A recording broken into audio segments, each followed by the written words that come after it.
La même question, vous observez l'état d'esprit aujourd'hui de l'opposition. Il y a certains qui pensent qu'elle se victimise, mais elle est là en train de subir, comme c'était le cas de Martin Fayoulou et autres.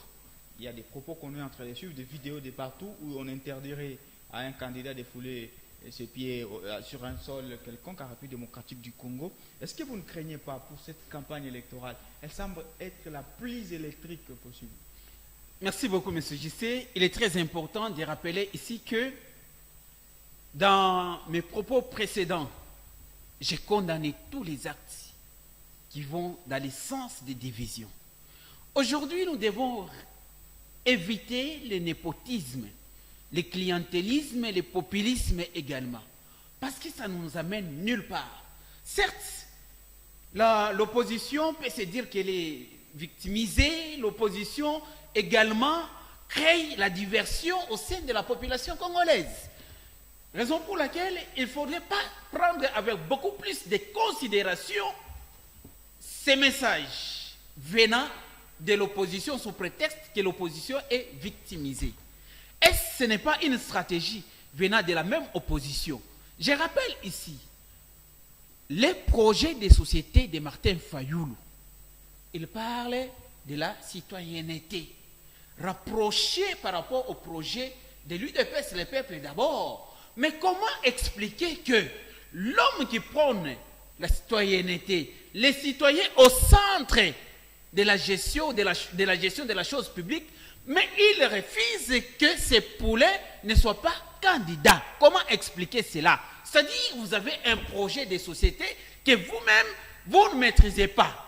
Ça, c'est la première des choses. La deuxième des choses, nous devons éviter également de diaboliser le processus électoral ou les processus électoraux aujourd'hui. Parce que la phase que nous sommes aujourd'hui, nous sommes dans une phase cruciale. La phase cruciale par rapport à quoi? Parce que nous allons déjà aux élections. Nous devons éviter tous les messages de division, tous les messages de haine. Nous devons être caractérisés par l'unité. L'intolérance ne doit pas régner au milieu de nous. Et à un certain moment, nous devons être tolérants. Il y a un problème qui se passe aujourd'hui avec les opposants congolais.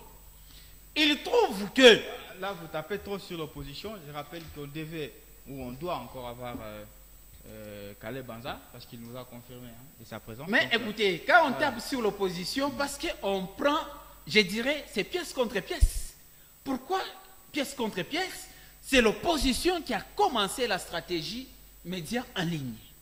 Je rappelle ici, quand vous allez, c'est l'opposition. Les premiers financements, c'était les opposants, voire même les sondages provenaient des opposants. Lorsqu'ils retrouvent que... pas avec le régime de Félix Tshisekedi. Mais les médias n'ont pas commencé. Les RASOP, oui. Mais Mais aujourd'hui, vous êtes journaliste, je dirais journaliste d'investigation, un journaliste de renommée. Si dans cette ville, il faut parler des journalistes compétents, vous êtes parmi les trois. Vous savez très bien que dans vos enquêtes, dans vos recherches, dans vos investigations, c'est aujourd'hui que les médias en ligne ont pris l'ampleur par rapport au régime passé. C'est parce que les gens ont maintenant plus de connexions. Les gens ont plus de connexions, ce n'est pas la raison. Par contre, la connexion coûte cher. Mais c'est là qui finance ces médias-là en ligne. C'est la question qu'il faut se poser. Même ceux-là qui n'avaient pas le courage, aujourd'hui, vous verrez qu'il y a ceux-là qui créent même des profils avec d'autres images, les images qui ne sont pas les leurs, avec les noms qui cachent la réalité, mais ils les soutiennent. Vous comprenez qu'avec nous, aujourd'hui, les gens qui ont des petits studios dans les coins, ils ont des médias en ligne, ils deviennent des journalistes de pacotille, ils insultent matin, midi, soir. C'est pour cela le droit de réplique est accordé à tout Congolais. Lorsque nous parlons de la démocratie, lorsque nous parlons d'un état de droit, ça ne sera pas seulement orienté dans une seule direction.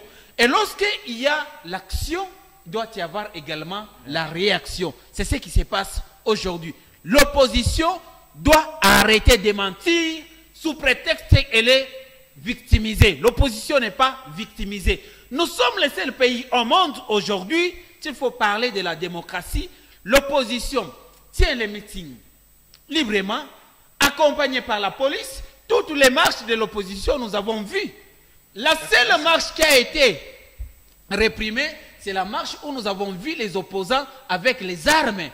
Et d'ailleurs, c'est une infraction où nous ne pouvons pas accepter.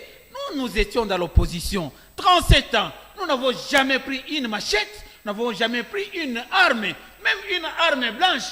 On a marché, on a fait le tout, on a utilisé rien que l'intelligence et les stylos. Raison pour laquelle nous ramenons également à cette opposition, dont on respecte beaucoup, à user de la sagesse, à éviter les messages de haine, à éviter les messages sous prétexte qu'elle est victimisée.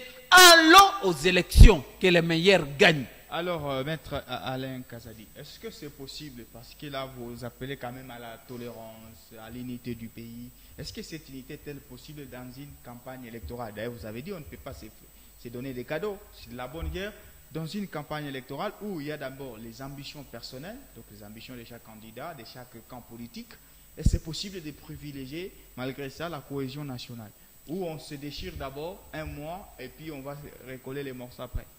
Non, messieurs les journalistes, on ne sait pas d'abord se déchirer un mois et puis pour venir reconstruire. Vous savez, détruire c'est facile, mais construire ça prend suffisamment de temps. Une maison en étage, vous pouvez la détruire en une journée avec un engin, mais quels que soient les moyens que vous mettrez à la disposition des ingénieurs, vous ne bâtirez jamais, je dis bien au plus grand jamais, la maison en étage en une journée. Je pense que c'est possible en fait. C'est possible aujourd'hui qu'on parle de la cohésion nationale. C'est possible aujourd'hui qu'on ait des élections apaisées. C'est possible aujourd'hui qu'on ait des élections sans problème. Mais il faut juste faire taire les personnes. Les droits doivent être appliqués à des personnes qui s'impliquent à livrer les messages qui donnent la haine, la division et les querelles ou qui troublent l'ordre public. Ça, l'État doit vraiment faire son travail. Lorsque vous êtes candidat, je pense qu'à cette période ici, les seuls messages qu'il faut amener à la population, c'est votre programme. Quel est le programme que vous comptez amener? Lorsque vous êtes dans l'opposition, ce que vous devez amener, c'est de dire, elles n'ont pas été à mesure de faire ça. Lorsque vous me donnez moi la confiance, moi je vais faire ça. La population congolaise est suffisamment mature. Le peuple que nous avions aujourd'hui, ce n'est pas le même peuple que nous avions eu en 2001. Ce n'est pas le même peuple qu'on a eu en 2006, en 2011, en 2018. Nous avons aujourd'hui un peuple qui sait. Vous regardez, jadis, il fallait seulement mener les bassins, les pagnes, les gens pouvaient vous donner. Mais aujourd'hui, la population devient plus sévère. Moi, personnellement, dans ma base, il y a beaucoup de conditions lorsque vous voulez mener campagne là-bas.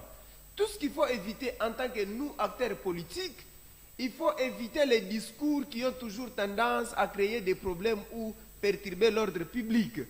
Les discours de la haine, d'où qu'ils viennent, doit être non seulement condamné comme nous le faisons, mais il doit être sanctionné. Moi, je suis certain et confiant encore, lorsque nous avons des politiciens matures, lorsque nous avons des hommes politiques qui ont de grandes ambitions, lorsque nous avons des hommes qui se promènent avec des cerveaux. Vous savez les problèmes dans ces pays? Nous avons des politiciens qui se réveillent le matin, qui quittent chez lui, il laisse le cerveau, il prend son téléphone, il part. C'est quand il arrive au centre-ville qu'il se rend compte qu'il a laissé le cerveau à la maison, il faut qu'on le lui amène. En attendant qu'on lui amène le cerveau, il a déjà fait un snap, il a déjà fait un direct où il a parlé tout ce qu'il a. Et quand on va le mettre en prison, quand on va l'arrêter, et c'est là qu'il se rend compte qu'il a une maladie. Moi, j'invite encore tous les candidats. Là, vous ne souffrez pas encore de tension. Là, vous n'avez pas de problème d'hémorroïdes. Il est temps aujourd'hui que nous, les hommes politiques, puissions donner un discours cohérent. Et c'est à partir de cela que le peuple va juger qui est mature et qui n'est pas mature. Voilà ma contribution. Je suis certain et je reste encore confiant que nous aurons des élections apaisées parce que le chef de l'État qui est le garant du bon fonctionnement des institutions est en train de militer jour et nuit que nous puissions avoir des élections très apaisées. Alors, Ramsès Moutewa, est-ce que c'est possible, c'est la même question, de concilier ambition politique et cohésion nationale? Parce que nous sommes quand même dans une perspective où tout candidat se déclare favori. Est-ce que ces candidats-là seront aptes à concéder leur défaite aux élections? Monsieur Gissé, il faut faire la part des choses. On ne mélange pas les choux et les chèvres. Les ambitions personnelles ne peuvent pas diviser la République. Justement. l'État existe et la rigueur de la loi doit être de vigueur.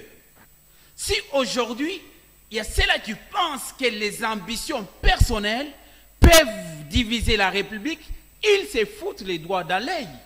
Pourquoi? La République est République lorsqu'il y a l'ensemble de tous. Et d'ailleurs, la petite notion de la République, un ensemble de territoires, des villes, des villages, des communes, des provinces, mais chapeauté par une seule personne qui est le président de la République. C'est pour cela, pendant ces temps ici, les messages, le seul message qui doit nous caractériser, c'est le message caractérisé par l'amour, la tolérance, l'acceptation des uns au détriment des autres. Si nous nous lançons sous prétexte que tous les candidats sont favorisés, oui, on ne refuse pas. Tout candidat est favori dans sa propre maison d'abord. Mais il y a certains candidats, d'abord chez lui, il n'est pas accepté.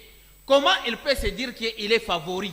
Dans ton propre parti politique, il y a les frustrations sous prétexte que vous avez refusé que les autres soient candidats. Si dans votre propre parti politique, vous n'allez pas trouver gain de cause, comment vous pouvez parler que vous êtes favori au moment où il y a les frustrations dans votre propre parti politique?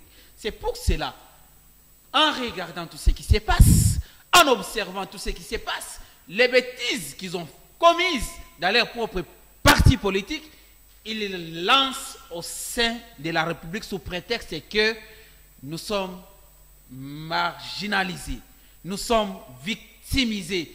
Mais le seul message qui doit nous caractériser, c'est la tolérance, la patience. Ce n'est pas le même jour que vous semez le maïs que vous allez récolter le maïs. Vous pouvez semer le maïs aujourd'hui, demain ou après-demain, ce maïs-là peut mourir. Et donc, la probabilité de récolter le maïs est encore faible. Il faut patienter. Nous allons aux élections, certes. Nous avons 26 candidats. Et d'ailleurs, nous avons 26 provinces également. Justement. Mais si vous regardez tout ce qui se passe, tous les candidats ne sont pas consommables. Il y a certains candidats qui sont venus juste pour embrayer la carte. Mais pourquoi? Quand vous regardez les garçons ici qui s'embrillent... Non, attention. Non, il est garçon, c'est qui Kouni, il est garçon. Non, il est garçon. Dans les péjoratifs. Il s'embrille. Pourquoi? C'est un candidat président. Il est candidat président, oui. Mais quand vous regardez d'abord, il vient de quel parti politique? Il est indépendant. Il est indépendant. Et un candidat pareil, d'abord à Kinshasa, il est incapable de battre la campagne pour qu'il soit même député provincial. À combien plus forte raison il prend les kilos? C'est pour cela, nous aujourd'hui, Noirs que nous sommes, Congolais que nous sommes, nous n'allons pas accepter les injonctions des Occidentaux. Pourquoi je dis ça? Parce qu'il y a certains candidats de l'opposition, ils pensent que les discours qu'ils peuvent amener aux Congolais, ce sont des discours signés à l'étranger tels que nous l'avons vu ici lors de leur rencontre. Un discours qui a été signé au Rwanda, ils nous ont lu comme les résolutions venant de leurs assises. L'homme congolais est mature, nous préférons aller aux élections avec tous les 26 candidats. Oui. Nous allons les chacun battre. a les mêmes chances que n'importe qui. Non, écoutez, en termes de chances, ici ce n'est pas question de chance. Ici, c'est les meilleurs gagnent. Ouais. Ce n'est pas les jeux de loterie où vous allez miser sur la chance. La chance, en termes des élections, ça n'existe pas. Merci. Ici, il faut se battre aux élections. Il faut se battre aux urnes, que les meilleurs gagnent. Et nous connaissons déjà les meilleurs. C'est Félix Antoine Tshisekedi Tshilombo, Fachi Béton.